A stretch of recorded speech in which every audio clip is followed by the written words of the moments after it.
Bapak Ibu sedikit sebelum saya masuk sedikit mengawali aja. Nah, negara kita untuk menyamakan persepsi kita, negara kita negara demokrasi, ya. Negara kita negara demokrasi. Negara memberi penghargaan kepada rakyat. Kedaulatan tertinggi ada di tangan siapa? Itu diatur di dalam Undang-Undang Dasar 1945 pasal 1 ayat 2. Kalau panjenengan melihat, jadi negara kita memang negara demokrasi. Kedaulatan tertinggi ada di tangan rakyat. Nah, sekarang kalau yang di pasal 22E ya, 22E ayat 1. 22E ayat 1. Jadi demokrasi itu mekanisme untuk menjalankan ideologi kita apa? Pancasila. Kita memiliki ideologi Pancasila, tetapi mekanismenya diatur di dalam demokrasi. Jadi di pasal 22E ayat 1 jelas bahwa pemilu dilaksanakan secara luber jurdil. Apa ya Pak, dari kecil ya kita sudah mengalami pemilu berapa kali, langsung, umum, bebas, rahasia, jujur, adil, gitu ya. Setiap berapa tahun sekali Pak? 5 tahun. Ya. Jadi negara demokrasi, kekuasaan tertinggi ada di tangan rakyat melalui wakilnya yang dipilih setiap 5 tahun sekali. Itu sudah diatur di dalam Undang-Undang Dasar. Kita tinggal melaksanakan. Siapa peserta pemilu? Di dalam pasal 22E ayat 3, peserta pemilu untuk memilih DPRD, peserta pemilu untuk memilih itu siapa? Partai politik. Makanya pada tanggal 14 Desember yang lalu telah ditetapkan berapa peserta pemilu tahun 2024? 18 untuk nasional, 6 untuk lokal Aceh ya. Sudah ditetapkan tanggal 14 Desember yang lalu. Jadi ini peserta. Aspirasi politik kita disampaikan melalui partai politik. Partai politik memegang peran yang penting di dalam suksesnya penyelenggaraan pemilu ini. Jadi kita itu nggak sakarepe ya, kita mengikuti undang-undang dasar yang sudah dirumuskan oleh founding father kita, pendiri bangsa dulu. Seorang usah udah lagi, karena itu sudah kesepakatan 4 konsensus dasar ya, dalam berbangsa, Pancasila, UUD 45, Bhinneka Tunggal Ika, dan NKRI. Itu sudah tidak bisa didiskusikan lagi, tetapi dilaksanakan, dijaga, dipertahankan bersama-sama untuk menjaga persatuan kesatuan bangsa, untuk menjaga keutuhan NKRI. Jadi peran kita semuanya, mari kita bersama-sama untuk menjaga itu, saling mengingatkan. Kegiatan Pak Heri, Kecamatan Klojen ini masuk di dalam kegiatan yang kita saling mengingatkan untuk menjaga komitmen-komitmen yang sudah dulu disepakati. Siapa yang ingin Indonesia hanya menjadi cerita seperti kerajaan-kerajaan dulu. Dulu ada kerajaan Kanjuruhan, dulu ada kerajaan Singasari, dulu ada kerajaan apa-apa. Pecah ya, hancur karena perang. Perjuangan para pendahulu kita untuk menyatukan bangsa, kita merdeka di dalam perbedaan-perbedaan yang ada, disatukan di dalam ikatan kebangsaan kita. Kita punya ideologi dasar negara Pancasila. Itu tugas kita bersama, saling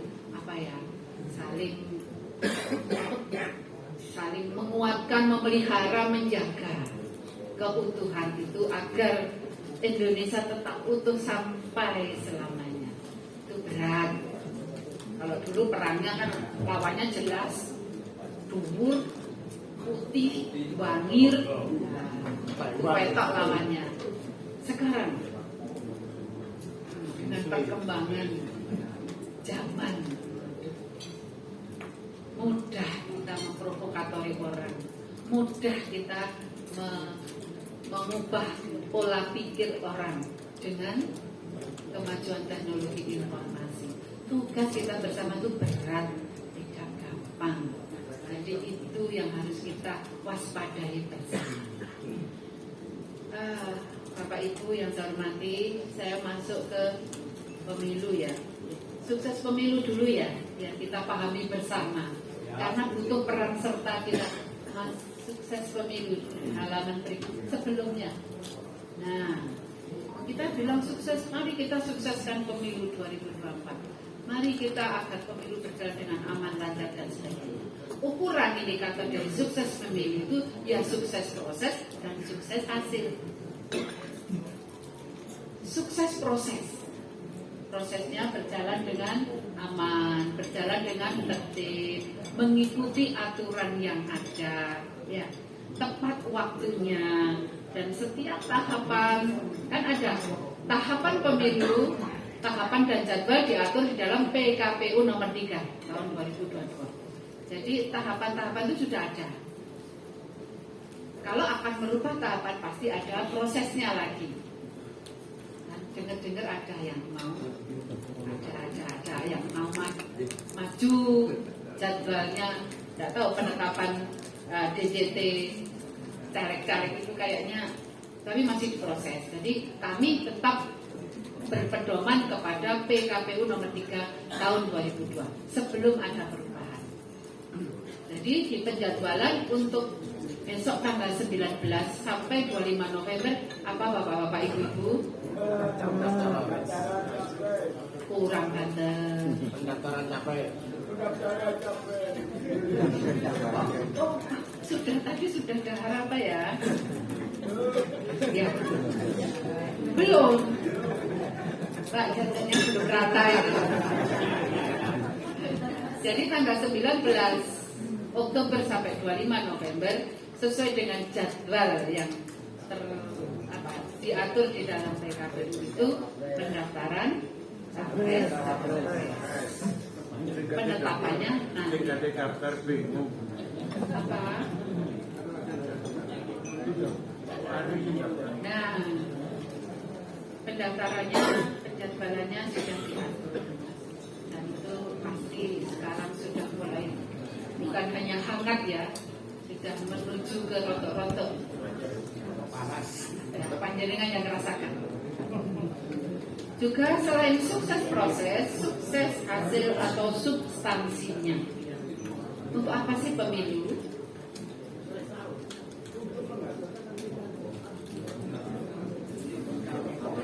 Isikan semua saya isi. Jadi menghasilkan pemimpin-pemimpin yang aspiratif, memang sesuai dengan aspirasi. Walaupun tadi disampaikan oleh Pak Heri berbeda-beda pilihan, lah wong partainya aja 18 ya. Kalau untuk mengusung ya, tadi pasal 22E ayat 3 kan yang mengusulkan pasangan capres itu partai, bisa sendiri bisa koalisi. Sehingga karena partainya juga banyak, masuk berkoalisi apa sendiri, berarti kan berbeda-beda calon yang diusulkan. Itu yang harus kita pahami bersama. Jangan sampai fanatisme terhadap partai, fanatisme terhadap politikus, fanatisme terhadap caleg atau kelompok-kelompok melebihi fanatisme kepada bangsa dan negara.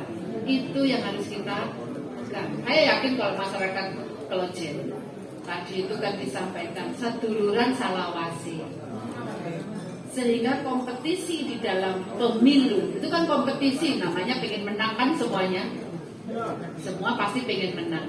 Kompetisi ini ya memang kita negara demokrasi.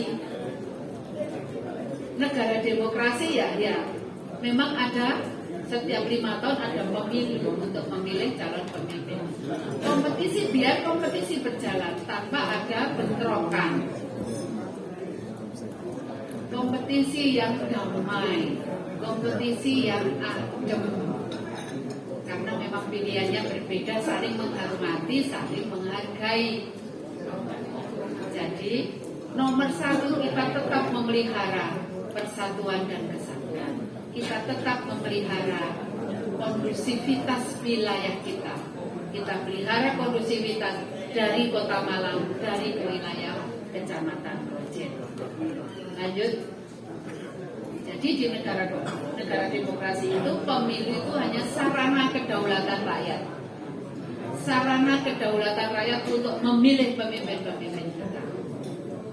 Namun harus tetap berdasarkan Pancasila dan Undang-Undang. Itu diatur di dalam Undang-Undang Pemilu, Undang-Undang Nomor 7 Tahun 2000. Lanjut Mbak. Lanjut aja. Lanjut Mbak. Nah, ini yang penting bagi kita, penting untuk kita pahami bersama, sinergitas elemen-elemen mendukung keberhasilan pemilu dan pemilihan kepala daerah serentak tahun 2024. Walaupun tadi disampaikan ada Bawaslu yang bertanggung jawab, Bawaslu bertanggung jawab mengawal dan mengawasi. Sudah hadir belum ya dari Bawaslu ya? Oh, Panwas sudah hadir belum ya? Oh, terima kasih. Jadi walaupun sudah ada lembaga badannya Bawaslu yang memiliki tanggung jawab untuk mengawal pemilu, mengawal proses demokrasi, ya. Tetapi peran itu kita harus ikut mendukung, kita harus ikut mengawasi. Kita menjadi masyarakat yang cerdas. Maksudnya kita mengawal pemilu, kita mengawasi kalau ada penyimpangan dan itu ada data yang memang jelas, kita laporkan. Kalau di wilayah kecamatan bisa lewat Panwascam, nanti ditindaklanjuti lagi. Gitu ya, ditindaklanjuti lagi. Jadi perlu sinergi, tidak hanya Panwascam, tapi kita semuanya.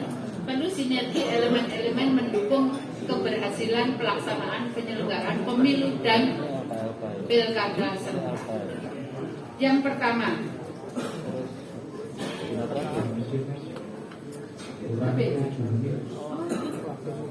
sudah ini aja dulu. Ada penyelenggara pemilu perannya KPU, Bawaslu, Dewan Kehormatan Penyelenggara Pemilu yang mengawasi KPU dan Bawaslu. Juga peran toga, tokoh agama, tokoh masyarakat, tokoh pemuda, tokoh semua yang menjadi panutan yang mempunyai karisma di wilayah, khususnya wilayah Kecamatan Projen. Ini Bapak RT, Bapak RW, siapa aja ya. Ini kan semua tokoh-tokoh masyarakat punya peran yang luar biasa untuk menciptakan suasana yang menyejukkan. Kalau tokoh agama menyejukkan umat, pojok malah memprovokatori, ya, menimbulkan gesekan-gesekan yang menyejukkan umat. Kalau melihat tokoh-tokoh masyarakat ada benih-benih permusuhan, mari segera kita redam. Bagaimana caranya kita redam sehingga suasananya tetap sejuk di masyarakat. Ini peran-peran tokoh agama, tokoh masyarakat, tokoh-tokoh itu luar biasa untuk mengkondusifkan, menciptakan suasana nyaman. Juga peran media pers ini memang punya kekuatan untuk memberikan literasi, juga narasi-narasinya yang positif, yang membangun. Juga peran peserta calon-calon, termasuk calon ya Bapak. Nah, calon-calon ini harus bisa memberikan edukasi politik kepada masyarakat. Edukasi politik, ikuti aturan yang ada, jangan sampai menyimpang dari aturan yang ada. Kampanyenya yang damai, ya, kampanyenya yang damai. Juga kita selalu mengkondusifkan wilayah. Seperti apa sih biar wilayah itu tetap kondusif. Juga peran pemerintah. Pemerintah di sini memiliki peran fasilitasi, termasuk pendanaan. Jadi pemerintah Kota Malang, kalau Kota Malang melalui Bapesbam memberikan bantuan fasilitasi hibah, baik kepada partai politik. Jadi setiap tahun partai politik mendapatkan hibah melalui AKUPAN untuk pendidikan politik. Jadi lebih dominannya untuk pendidikan politik. Juga hibah kepada penyelenggara pemilu, KPU, Bawaslu. Juga hibah kepada keamanan, Polres dan lain sebagainya. Jadi pemerintah memberikan fasilitasi untuk kelancaran pelaksanaan dan penyelenggaraan pemilu. Selain itu juga aparat keamanan. Di sini nggak ada linmas juga. Belum. Ya. Panjenengan nanti bisa juga mengkondisikan. Aparat keamanan fungsinya luar biasa untuk melakukan deteksi dini. Deteksi dini. Kalau Pak Kapol dan Ramil dan Kapolsek sudah melontok 3D. Kita dekati, kalau ada isu-isu kita dekati, ya, kita dengar, kita dapat informasinya. Jadi kalau ada apa-apa jangan malah dijauhi, tapi kita nguping, kuping kita yang tengen, ya, orang Jawa tengen. Kita dekati, kita dengar, kita dapat informasinya, terus kita cegah, kita cegah dini dengan 3L. Kalau deteksi dini 3D, cegah dini 3L. Kita lokalisir, memang ada potensi-potensi konflik, itu kita lokalisir dulu.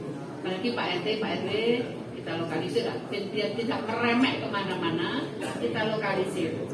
Setelah itu kita lakukan sesuatu, kita lakukan mediasi misalnya, kita lakukan rembuk bareng, ya. Setelah itu kita laporkan hasilnya. Keamanan kita jaga bersama, bukan hanya tugasnya dari TNI, Polri, Linmas, itu soal keamanan. Nanti meremeh kemana-mana, biayanya luar biasa. Bukan hanya uang, tetapi juga nyawa. Oleh karena itu, Bapak Ibu, mungkin langsung terakhir peran masyarakat aja nih. Terakhir, karena waktunya sangat banyak. Terakhir. Jadi peran masyarakat dalam mewujudkan pemilu dan pilkada serentak tahun 2024 yang damai. Nah, bisa panjenengan waos di situ, ya. Jadi bersinergi dengan berbagai pihak, nggak bisa kita sendiri. Kita perlu bersinergi untuk menciptakan pesta demokrasi yang kondusif, yang aman.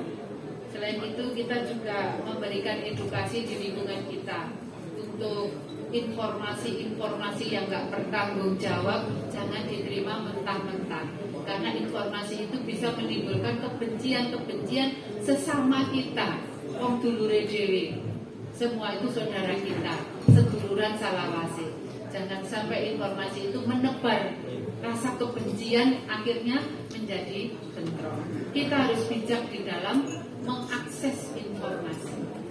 Selanjutnya juga kita merajut dan menjalin semangat persatuan kesatuan bangsa untuk menciptakan komitmen bersama menjaga kokohnya NKRI. Kita merajut bersama, merawat bersama. Yang terakhir,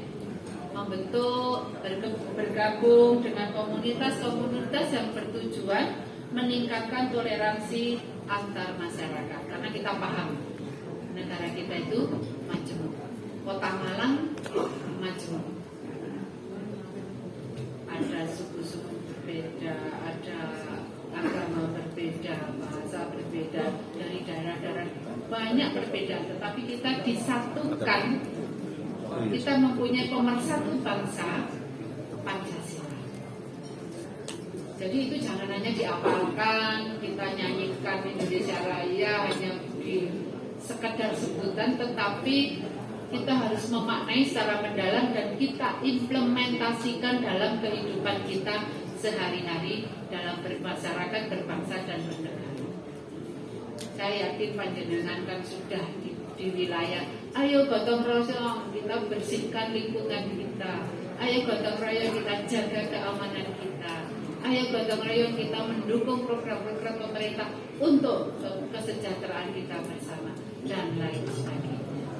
Bapak Ibu, kami sudah di warning nih tadi, nanti kita bisa berdiskusi untuk paparan kami mewakili Bapak PJ Wali Kota, saya di sini, sampai di sini.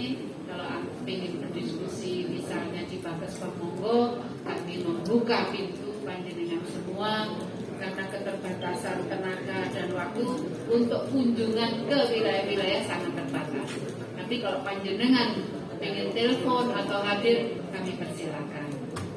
Kami akhiri, kami mohon maaf atas semua kekurangan yang ada. Assalamualaikum warahmatullahi wabarakatuh.